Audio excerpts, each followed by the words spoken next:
پچھلے دن ایک ویڈیو آئی ہوئی تھی ایک بہت بڑے اہل تشیع کے عالم کی پشاور میں، کیا کہتا ہے؟ جو غدیر خم سے پہلے مر گئے ہیں، وفات پا چکے ہیں، لا الہ الا اللہ محمد رسول اللہ ان کا کلمہ تھا، تو وہ بخشے جائیں گے، اور جو غدیر کے بعد مریں گے اگر وہ علی ولی اللہ اس کلمے میں شامل نہیں کریں گے وہ دائرہ اسلام سے خارج، ان کی بخشش نہیں ہوگی۔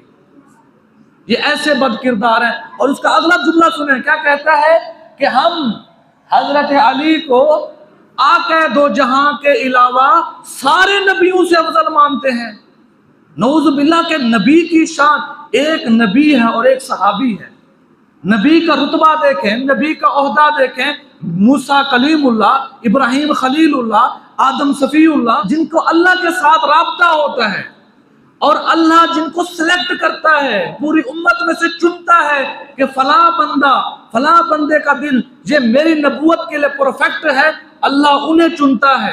حضرت علی کی شان بہت بڑی ہے، آپ صلی اللہ علیہ وسلم کے داماد ہیں، چچا لاد ہیں، بہت بڑی شان والے ہیں۔